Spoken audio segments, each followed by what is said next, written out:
Sinbad जहाजी की छठी यात्रा। अलिफ लैला।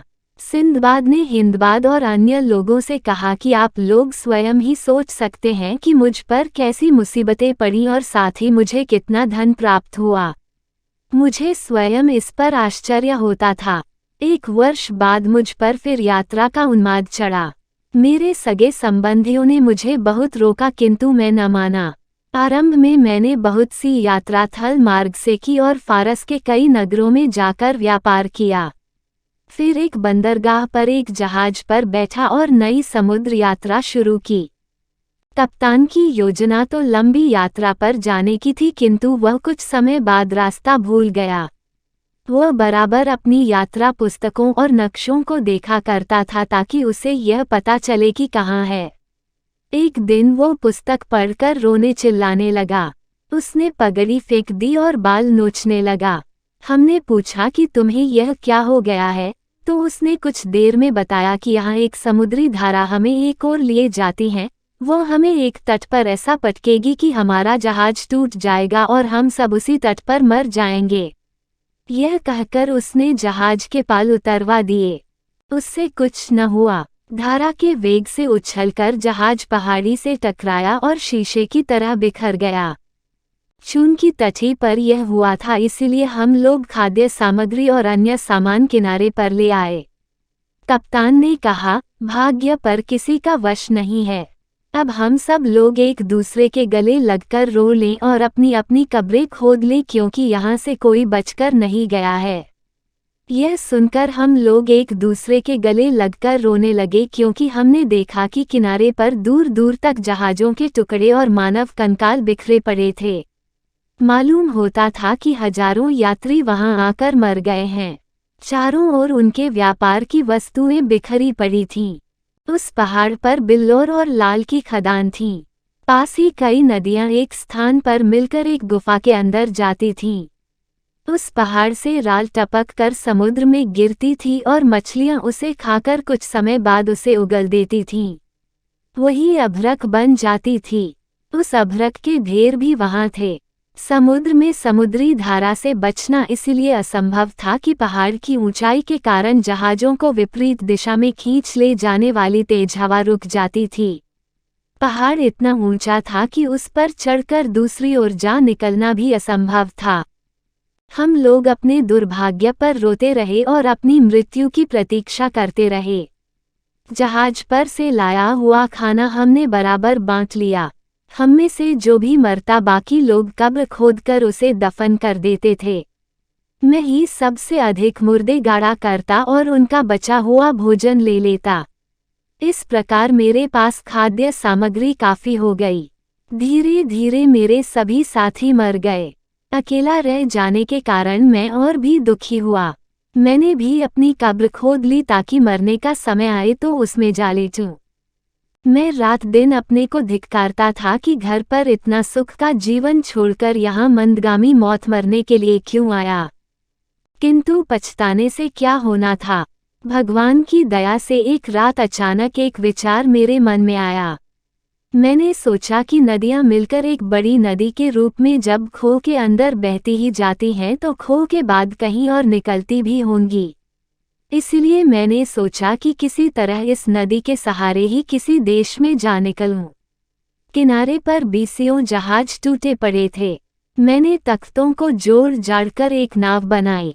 मैंने सोचा कि किनारे पर तो मरना निश्चित ही है, नदी में जाने पर भी अधिक से अधिक मौत ही होगी और हो सकता है कि बच ही जाऊं। बचने की आशा में मैंने नाव पर खाद्य सामग्री के अलावा वहां पड़े हुए असंख्य रत्नों और मृत यात्रियों के बिखरे हुए सामान की बहुमूल्य वस्तुओं में से चुन चुनकर चीजें जमा की और उनकी कई गठरियां बनाईं। नाव को नदी के किनारे लाकर मैंने उसके दोनों ओर गठरियां रखी ताकि नाव बहुत हल्की भी न रहे और संतुलित भी रहे। यह करने के बाद मैंने डांड संभाली और ईश्वर का नाम लेकर नदी में नाव छोड़ दी। नाव गुफा में गई तो बिल्कुल अंधेरे में आ गई। मुझे दिखाई न देता था। नाव को कभी धारा पर छोड़कर सुस्ताने लगता, कभी खेने लगता। कहीं कहीं गुफा की छत इतनी नीचे थी कि मेरे सिर पर टकराती थी। अपने पास जो मैंने रख लिया था उसमें से बहुत थोड़ा थोड़ा खाता था ताकि जीवित भर रह सकूं।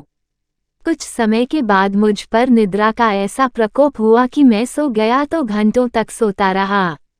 जब जागा तो देखा कि नाव खुले में नगर के समीप नदी के तट पर बंधी हुई है। मैंने देखा कि मेरे चारों ओर बहुत से श्याम वर्ण लोग हैं। मैंने इन्हें सलाम करके उनका हाल चाल पूछा। उन्होंने उत्तर में कुछ कहा किंतु मैं उसे बिल्कुल न समझ सका। खैर, आदमियों के बीच पहुंचकर मुझे बड़ी प्रसन्नता हुई और मैंने ऊंचे स्वर में अपनी भाषा अरबी में भगवान को धन्यवाद दिया और कहा कि भगवान क्षण क्षण पर मनुष्य की सहायता करता है और मनुष्य को चाहिए कि उसकी अनुकंपा से निराश न हो और मुझे भी उचित है कि आंख बंद करके स्वयं भगवान के सहारे छोड़ दूं। उन लोगों में से एक को अरबी भाषा आती थी। मेरी बातें सुनकर वह मेरे पास आया और कहने लगा, तुम हम लोगों को देखकर चिंता न करो। हम लोग इस क्षेत्र के वासी हैं। हम यहाँ नदी से अपने खेतों में पानी देने के लिए आते हैं। आज नदी में पानी कम आ रहा था जैसे धारा को कोई चीज रोके हुए हो। हमने आगे जाकर देखा तो एक मोड़ पर तुम्हारी नाव टेढ़ी होकर अटकी थी जिससे पानी धारा में आना कम हो गया था। हम में से एक व्यक्ति तैर कर गया और तुम्हारी नाव को उसने फिर सीधा करके धारा में डाला। फिर हमने तुम्हारी नाव यहाँ बांध दी। अब तुम बताओ कि कौन हो और कहाँ से आए हो। मैंने उससे कहा कि मेरी भूख से जान निकली जा रही है, पहले कुछ खाने को दो। उन लोगों ने कई तरह की खाने की चीजें दी। फिर मैंने आरंभ से अंत तक अपना हाल उन्हें बताया। उन लोगों को यह सुनकर बड़ा आश्चर्य हुआ। उन्होंने कहा कि हम तुम्हें अपने बादशाह के पास ले जाएंगे, वहां तुम उन्हें अपना हाल सुनाना। मैंने कहा, मैं इसके लिए तैयार हूँ। वे लोग मेरी गठरियां उठाकर मेरे साथ चले। यह सरान द्वीप लंका था। मैंने राज दरबार में प्रवेश किया और सिंहासन पर बैठे राजा को देखकर हिंदुओं की प्रथानुसार उसे प्रणाम किया और उसके सिंहासन को चूमा। बादशाह ने पूछा, तू कौन है? मैंने कहा, मेरा नाम सिंदबाद जहाजी है, मैं बगदाद नगर का निवासी हूँ। उसने कहा, तू कहाँ जा रहा है और मेरे राज्य में कैसे आया? मैंने उसे अपनी यात्रा का वृतांत आद्योपांत बताया। उसे यह सुनकर बड़ा आश्चर्य हुआ। उसने आज्ञा दी कि सिंदबाद के जीवन का वृतांत लिख लिया जाए, बल्कि सोने के पानी से लिखा जाए ताकि यह हमारे यहाँ के इतिहास की तथा अन्य ज्ञानवर्धक पुस्तकों में भी जगह पर सके। उसने मेरी गठरियां खोलने की आज्ञा दी। उनमें के बहुमूल्य रत्नों तथा चंदनादि अन्य वस्तुओं को देखकर उसे और भी आश्चर्य हुआ। मैंने कहा, महाराजाधिराज, यह सब आप ही का है, आप इसमें से जितना चाहे ले ले, बल्कि सब कुछ लेना चाहे तो वह भी करें। उसने मुस्कराकर उत्तर दिया, नहीं, यह सब तेरा है, हम इसमें से कुछ नहीं लेंगे। फिर उसने आज्ञा दी कि इस मनुष्य को इसके माल असबाब के साथ एक अच्छे घर में ठहराओ, इसकी सेवा के लिए अनुचर रखो और हर प्रकार इसकी सुख सुविधा का ख्याल रखो। उसके सेवकों ने ऐसा ही किया और मुझे एक शानदार मकान में ले जाकर उतारा। मैं रोज राज दरबार जाया करता था और वहां से छुट्टी मिलने पर इधर उधर घूम फिर कर राज्य की देखने योग्य चीजें देखा करता था। सरान द्वीप भूमध्य रेखा के किंचित दक्षिण में है, इसलिए वहां सदैव ही दिन और रात बराबर होते हैं। उस द्वीप की लंबाई 40 कोस है और इतनी ही उसकी चौड़ाई है। राजधानी के चारों ओर ऊंचे ऊंचे पहाड़ हैं। वहां से समुद्र तक 3 दिन की राह पर है।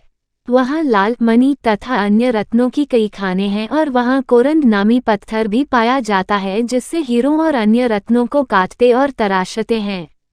वहां नारियल के तथा अन्य कई फलों के वृक्ष भी बहुतायत से हैं। वहां के समुद्र में मोती भी बहुत मिलते हैं। हजरते आदम, जो कुरान और बाइबल के अनुसार मनुष्यों के आदि पुरुष हैं, जब स्वर्ग से उतारे गए थे तो इसी द्वीप के एक पहाड़ पर लाए गए थे। जब मैं वहां खूब घूम फिर कर देख चुका तो मैंने बादशाह से निवेदन किया कि अब मुझे मेरे देश जाने की अनुमति दीजिए। उसने मुझे अनुमति ही नहीं बल्कि कई बहुमूल्य वस्तुएं इनाम के तौर पर भी दी। उसने खलीफा हारून रशीद के नाम एक पत्र और बहुत से उपहार भी मुझे दिए कि मैं उन्हें खलीफा तक पहुंचा दूं। मैंने सिर झुकाकर यह स्वीकार किया। बादशाह ने मेरे ले जाने के लिए एक मजबूत जहाज का प्रबंध किया और कप्तान और खलासियों को ताकीद की कि सिंदबाद को बड़े सम्मान से उसके देश में पहुंचाना, रास्ते में इसे किसी प्रकार की असुविधा न हो। सरान द्वीप के बादशाह ने जो पत्र खलीफा के नाम दिया था वह पीले रंग के नर्म चमड़े पर लिखा था। यह चमड़ा किसी पशु विशेष का था और बहुत ही मूल्यवान था। उस पर बैंगनी स्याही से पत्र लिखा था। पत्र का लेख इस प्रकार था, यह पत्र सरान द्वीप के बादशाह की ओर से भेजा जा रहा है।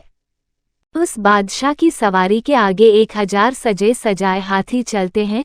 उसका राजमहल ऐसा शानदार है जिसकी छतों में 1 लाख मूल्यवान रत्न जड़े हैं और उसके खजाने में अन्य वस्तुओं के अतिरिक्त 20,000 हीरे जड़े मुकुट रखे हैं। सरान द्वीप का बादशाह खलीफा हारून रशीद को निम्नलिखित उपहार भ्रातृभाव से भेज रहा है। वह चाहता है कि खलीफा और उसके दृढ़ मैत्री संबंध हो जाएं और एक दूसरे का अहित हम दोनों न चाहें। मैं सरान द्वीप का बादशाह खलीफा की कुशल क्षेम चाहता हूँ। जो उपहार बादशाह ने खलीफा को भेजे थे उनमें मणि का बना हुआ एक प्याला था जिसका दल पौन गिरा लगभग 1.25 इंच मोटा था और उसके चारों ओर मोतियों की झालर थी। झालर के मोतियों में प्रत्येक 3 माशे के वजन का था। एक बिछौना अजगर की खाल का जो 1 इंच से अधिक मोटा था। इस बिछौने की विशेषता यह थी कि उस पर सोने वाला आदमी कभी बीमार नहीं पड़ता था। तीसरा उपहार 1 लाख सिक्कों के मूल्य की चंदन की लकड़ी थी। चौथा उपहार 30 दाने कपूर के थे जो एक पिस्ते के बराबर थे। 5वां उपहार एक दासी थी जो अत्यंत ही रूपवती थी और अति मूल्यवान वस्त्राभूषणों से सुसज्जित थी। हमारा जहाज कुछ समय की यात्रा के बाद सकुशल बसरा के बंदरगाह में पहुंच गया। मैं अपना सारा माल और खलीफा के लिए भेजा गया पत्र और उपहार लेकर बगदाद आया। सबसे पहले मैंने यह किया कि उस दासी को जिसे मैंने परिवार के युवकों से सुरक्षित रखा था तथा अन्य उपहार और पत्र लेकर खलीफा के राजमहल में पहुंचा। मेरे आने की बात सुनकर खलीफा ने मुझे तुरंत बुला भेजा। उसके सेवकगण मुझे सारे सामान के साथ खलीफा के सम्मुख ले गए। मैंने जमीन चूमकर खलीफा को पत्र दिया। उसने पत्र को पूरा पढ़ा और फिर मुझसे पूछा, तुमने तो सरान द्वीप के बादशाह को देखा है, क्या वह ऐसा ही ऐश्वर्यशाली है जैसा इस पत्र में लिखा है? मैंने कहा, वो वास्तव में ऐसा ही है जैसा उसने लिखा है। उसने पत्र में बिल्कुल अतिशयोक्ति नहीं की। मैंने उसका ऐश्वर्य और प्रताप अपनी आंखों से देखा है। उसके राजमहल की शान शौकत का शब्दों में वर्णन नहीं हो सकता। जब वो कहीं जाता है तो सारे मंत्री और सामंत अपने अपने हाथियों पर सवार होकर उसके आगे पीछे चलते हैं। उसके अपने हाथी के हौदे के सामने अंगरक्षक सुनहरे काम के बर्छे लिए चलते हैं और पीछे सेवक मूर्छल हिलाता रहता है। उस मूर्छल के सिरे पर एक बहुत बड़ा नीलम लगा हुआ है। सारे हाथियों के हौदे और साज सामान ऐसे सुसज्जित हैं जिसका वर्णन मेरे वश की बात नहीं है। जब बादशाह की सवारी चलती है तो एक उद्घोषक उच्च स्वर में कहता है कि शानदार बादशाह की सवारी आ रही है जिसके महल में 1 लाख रत्न जड़े हैं और जिसके पास 20,000 हीरक जटित मुकुट हैं और जिसके सामने कोई राजा नहीं ठहर सकता चाहे वह हिंदू हो या मुसलमान। पहले उद्घोषक के बोलने के बाद दूसरा उद्घोषक कहता है कि बादशाह के पास चाहे जितना ऐश्वर्य हो मरना तो इसके लिए प्रारब्ध है। इस पर पहला कहता है कि इसे सब लोगों का आशीर्वाद मिलना चाहिए कि यह अनंत जीवन पाए। यह बादशाह इतना न्यायप्रिय है कि इसके राज्य में न कोई न्यायाधीश है न कोतवाल। उसकी प्रजा ऐसी सुबुध है कि कोई न किसी पर अन्याय करता है न किसी को दुख पहुंचाता है। चूंकि सब लोग बड़े मेल मिलाप से रहते हैं इसलिए कोई जरूरत ही नहीं पड़ती कि व्यवस्था ऊपर से कायम की जाए। इसलिए सरान द्वीप के राज्य में न पुलिस या कोतवाल रखे गए हैं न न्यायाधीश। खलीफा ने यह सुनकर कहा कि तुम्हारे वर्णन और इस पत्र से जान पड़ता है कि वह बादशाह बड़ा ही समझदार और होशियार है। इसलिए इतनी अच्छी व्यवस्था कर पाता है कि पुलिस आदि की आवश्यकता ही न हो। यह कहकर खलीफा ने मुझे खिलत सम्मान परिधान दी और विदा किया। यह कहानी कहकर सिंदबाद ने कहा कि आप लोग कल फिर आए तो मैं अपनी 7वीं और अंतिम समुद्र यात्रा का वर्णन करूंगा। यह कहकर उसने 400 दीनारें हिंदबाद को दी। दूसरे दिन भोजन के समय हिंदबाद आया और सिंदबाद के मुसाहिब भी आए। भोजनोपरांत सिंदबाद ने कहानी शुरू की।